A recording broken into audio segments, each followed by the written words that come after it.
Well, hello and welcome to your January's numerology here at Readings at the Round Table. I'm Jennifer. This is Mouse. It does sort of look like I have an extension right here. It's Mouse's tail. I know. Mouse is on a little bit of a restriction, although we're going to call it a Christmas vacation because I'm not letting him out for a couple of days. So Mouse is my most feral kitty. He will come to me. He won't come to anybody else. I know a lot of you that watch my videos have seen Mouse a lot, but he is the cat that does like to go outside, and he demands it, quite frankly. But he is still quite feral. I mean, he really is. So he was outside. He got kind of clawed up. I don't know who he fought with. I thought I knew most of the strays in the area because, at one time or another, I've taken care of them. But so he's in right now. But he doesn't seem mad about it, which is an unusual thing for him because usually he's demanding to go outside, but he's not. So it's fine. We're gonna work through that. But he is a good boy. All right, so January 2025. I love this energy that we are stepping into in January 2025. It's a 9-year, and the first day, obviously, we have New Year's Day on January 1st, but the first day is not just like New Year's Day. We are coming off of the energy of the second new moon in December on December 30th. This is a lot of energy. It's very intense. It's called a black moon in, pagan, Wiccan, metaphysical circles. It's a black moon, not unlike the 2 full moons in a month is called a blue moon. So this is very powerful energy. And I love that we are experiencing that energy literally. It's less than 48 hours before we hit that New Year's Day, energy and the vibration of a 9-year. So I really love that. New moon in Capricorn on December 30th. I may do like a short video just like discussing that energy and how powerful it is, and that you really should take advantage of it on December 30th. So again, on the 1st of January, we obviously have New Year's Day. On the 2nd of January, we have Hanukkah ending, and we have Venus moving into Pisces. And Venus likes being in water signs. Venus really likes being in Pisces. On the 6th, we have Mars moving into Cancer. He is retrograding. So Mars retrogrades from Leo into Cancer on the 6th. On the 8th, we have Mercury moving into Capricorn. This is a quick trip here for Mercury because Mercury had retrograded into Sag when Mercury was retrograde. So now Mercury has gone back into Capricorn on the 8th. On the 12th of January, we have North Node moving into Pisces, which means South Node is moving into Virgo. So for those of you with a lot of Pisces or Virgo placements, this is a big deal. It really is. And I'm going to go into detail about this on other videos. I'm not going to spend a lot of time on it here because this is just an overview for the numerology for the month.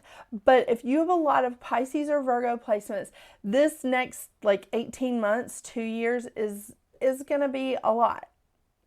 Just FYI. So then on the 13th, we have a full moon in Cancer that hits its peak at 5:27 p.m. Eastern Standard Time.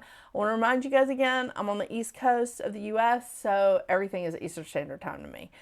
On the 19th, we have the sun moving into Aquarius. Oh my gosh, I love me some Aquarians. I mean, when I see that an Aquarian, one of my clients that's an Aquarian is called, I will be like bend over backwards going, oh my gosh, let me get them scheduled in as soon as I can because I just got to know. I got to know what's going on. And you guys deliver your messages to me with just sarcasm and just such great wit. I love it. Y'all know who you are.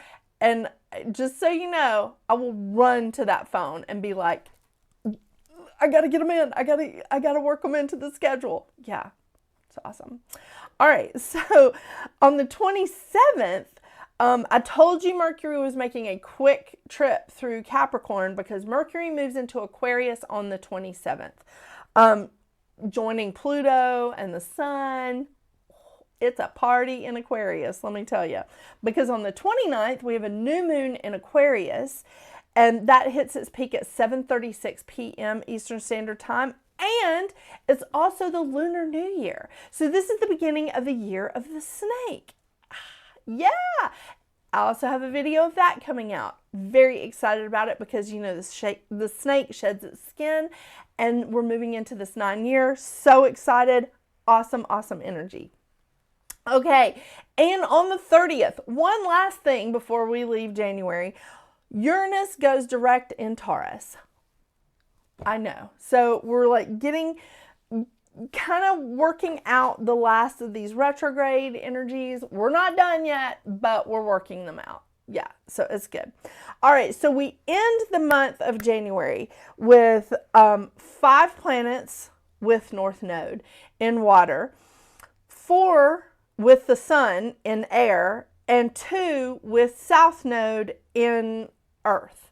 So when I say with South Node and with North Node, they're not technically planets, but I'm including them in that lineup. So we have 5 in water, 4 in air, 2 in earth, and 0 in fire.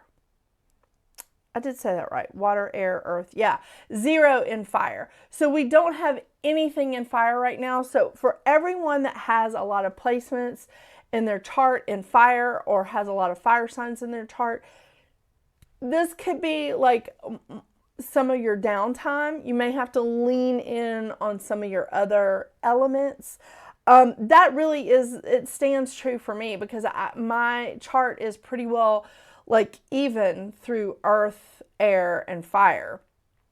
And a little bit in water, but I have a lot of past life in water, so, you know, whatever. But the thing is, like, if you have a lot of fire in your chart, if there's a lot of fire energy around you, you're going to have to, like, bring in your own energy. You really are, because it's not out there, like, giving to you at this time. But that's okay. Everything changes. Everything has a season. Just hang on. It'll get better. So let's see what your individual numerology is for this amazing first month of 2025 in this 9-year. I mean, I'm really looking forward to it. Let's see what checks out here for y'all. And by the way, Happy New Year. Oh my gosh, totally forgot to tell you what the crystal is for the month of January. I even wore this amethysty sort of colored shirt to remind myself to do it because it is amethyst. So I picked this stone, I like drew it, but at first I was just like, meditation, like I'm not really getting it. But I did get it because we have a lot of releasing that's going on in 2025. And I think that setting the tone for it in January is going to be important. So I have a lot of rough amethyst. I don't have that much of like really polished amethyst. The one that I would say I use like all the time is my pendulum amethyst. I think most people, I say most people, it may just be me. I prefer the rough amethyst and I also prefer the darker purple, but it doesn't mean that, you know, it's not useful in other ways and other colors, but this is one that I wear all the time. So this is like my favorite. Got 2 different kinds of amethyst in there. And the beads on this, the beads on the necklace part are also amethyst. Do you see how light they are? That is an amethyst. I had to double check. I made sure that it is amethyst. So, you know, come at me. But the amethyst does come in a very light purple as well as a very dark purple. I do prefer the rough amethyst. I had some tumbled or polished amethyst and I sold them. So I guess everybody knew that I was going to be choosing this. No, I'm just kidding. But I just wanted to read to you a little bit about the amethyst. This is going to be the crystal of January 2025. I mean, you know, that's an arbitrary thing, but I did choose it. Hello, Mercury. All right. The crystal color of the amethyst, and of course I'm using the crystal reading cards, God, come on, the Healing Oracle Crystal Reading Cards by Rachelle, Charman. I love these. Amethyst is for meditation. It comes in various shades of translucent purple, and it is related to the chakra for the third eye. This beautiful crystal is the master stone of meditation. It balances the right and left hemispheres of the brain, allowing you to drop into a deep state of trance and relaxation. The medicine of the amethyst assists in healing and transforming addictions relating to painful, suppressed emotions, and is an overall healing crystal on all levels. Invite this tranquil stone into your sacred meditations and receive its wonderful blessings. Open and allow yourself to float into the blissful essence of the amethyst. It's a powerful overall healing crystal, working and assisting on all levels, overcomes addictions, bringing awareness, healing, and dissolving old patterns. That is definitely a 2025 thing. Opens you to your psychic abilities, assists wonderfully in dream recall, and aids in anxiety and stress relief. I'm very excited about this. I'm very excited about like this stone for 2025, for January of 2025, like starting it out this way.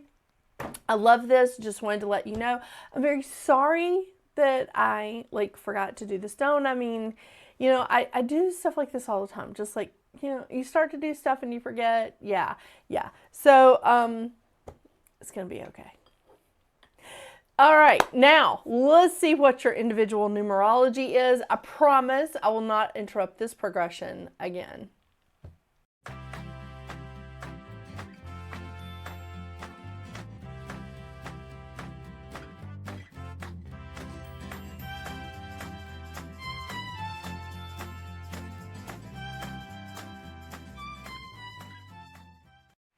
Hello, Life Path 33. Any of you have one of these? He's in a staring contest with me, apparently. He can really stare. All right, Life Path 33. We are moving into a really amazing year. I say that every year, I know, but there's no numbers that, you know, I don't like. We're moving into this 9-year. And in January, the first month of this 9-year, you are in a 7-month. Now, 7 is a very spiritual number. 7 is a very spiritual vibration. Why? Because 7 is all about spiritual connection. It's all about spiritual expansion. So 33, with your dynamic and creative self, you are moving into a time of real spiritual connection.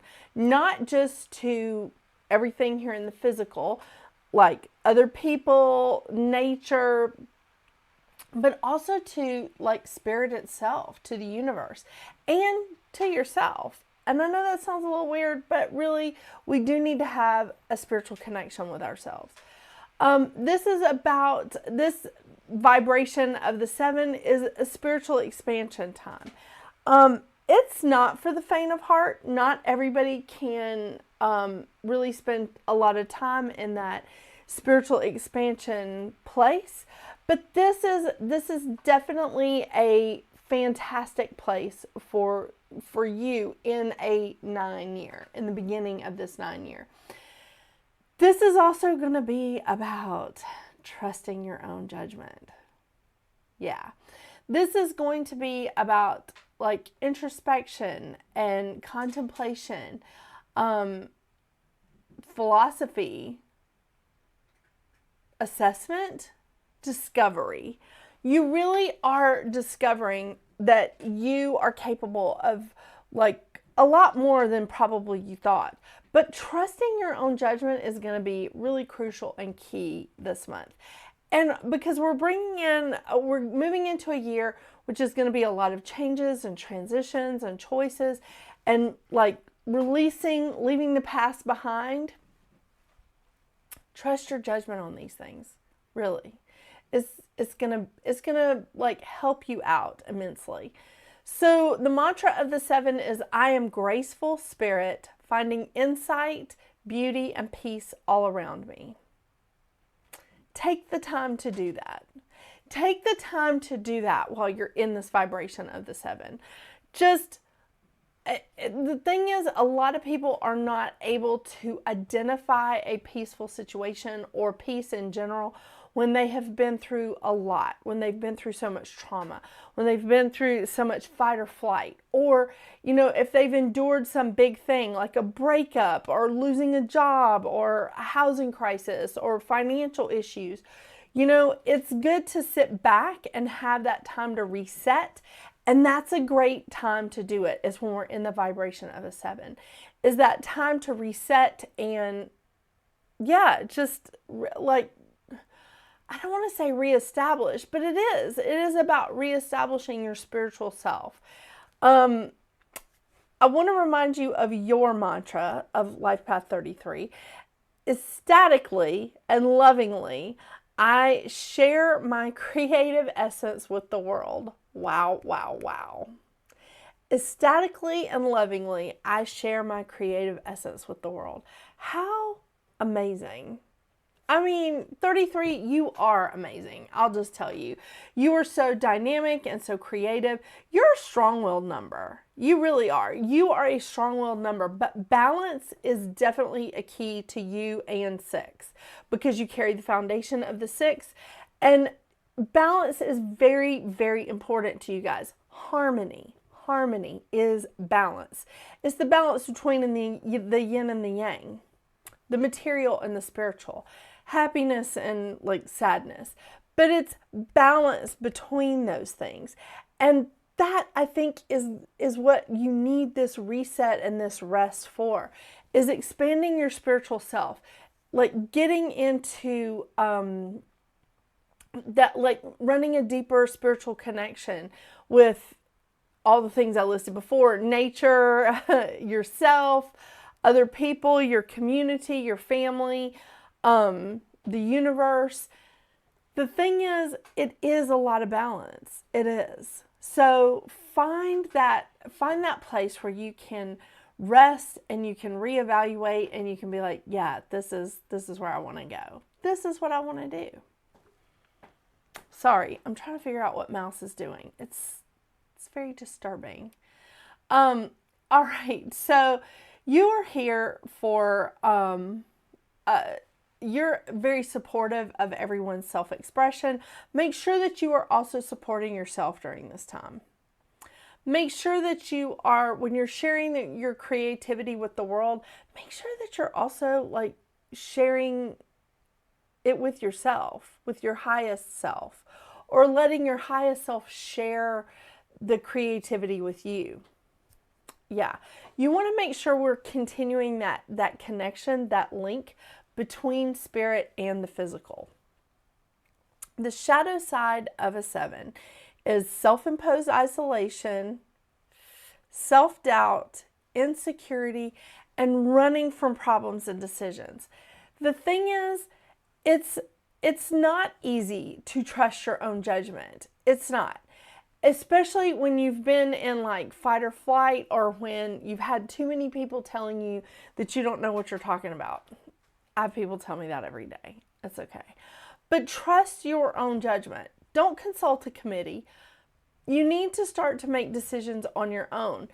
This is a good time to step into that if you haven't already. The lesson of the 7 is making choices without retreating from others, and finding the answers within yourself and trusting them. Now, when I say retreating from others, I'm saying you don't have to isolate yourself. You don't have to isolate yourself to make decisions. I make decisions all the time that like my family or friends or whoever doesn't agree with, I don't retreat from them. I just make the decision. And I'm just like, oh, well, I did this. I usually tell them after. And I'm just like, no. Because I don't want them preying on my insecurities. And whether they're doing it on purpose or not, they'll do it, Yeah.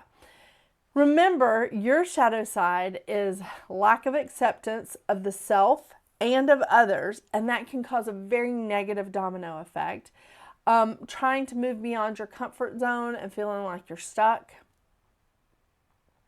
And a tendency to be pessimistic and focus on the dark instead of the light. It's a little tricky there, isn't it? Yeah. You are living a life of abundant spiritual growth. Abundant spiritual growth. So this is really a time for you to trust your own judgment. I love it. I love it, love it, love it. The lesson of the 33 is finding acceptance of the self and others while seeking your vision outside of your comfort zone. I have to read that because this is a little tricky.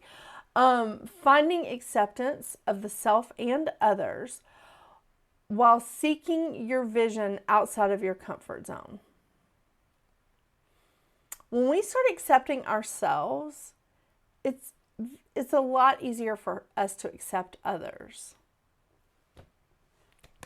Yay! All right, let's see. I'm very excited about 2025. I'm very excited about this 9-year. But as I said before, there's not any numbers that I don't like. So, makes sense. All right, well, I am going to be pulling advice cards from the Goddess Guidance Oracle card deck and Moonology Goddess Guidance Oracle cards. I usually mention or introduce the cards that I'm pulling from in the introductory part of the video. I forgot. Yeah, I forgot today. Christmas is making Swiss cheese out of my brain, so sorry. I mean, I almost forgot to do the amethyst. What's wrong with me? So, but that's all right. I'm going to accept myself.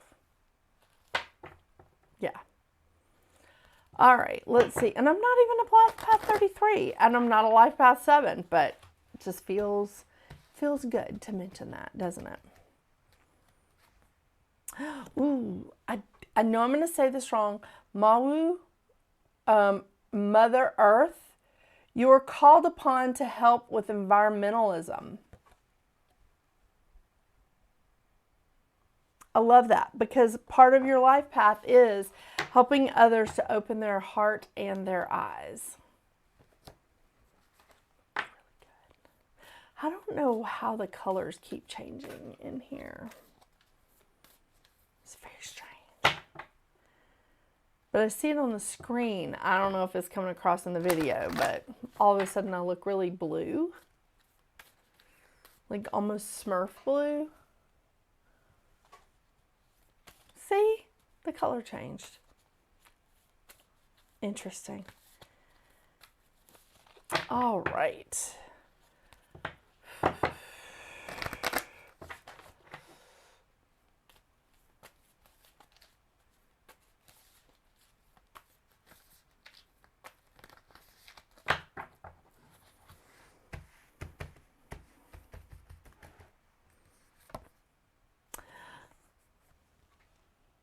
How awesome. Full moon in Capricorn, the end of a tough cycle approaches. I'm blue again. You know, it's very interesting. At the end of and I just turned to it. That's amazing. Okay, full moon in Capricorn, the end of a tough cycle approaches. How hard are you willing to work for what you want?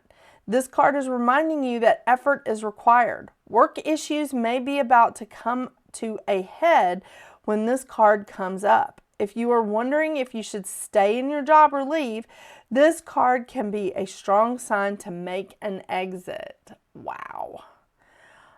The end of a rough time is forecast. This card also asks you to consider how ambitious you are and whether you're prepared to pull out all the stops to make your professional dreams come true without being ruthless. With a love question, this card can be a call to face reality. Whatever situation you're asking about, making a plan will help. If your personal life is troubled, prioritize it more. Release control and trust the universe. And trust what you feel is right. Those cards match. Interesting. Interesting. I love that. Thank you so much for joining me today, Life Path 33. I hope you have a marvelous New Year's. I hope your January is just wonderful and joyful. And until we see each other again, get out there and make your magic. Bye.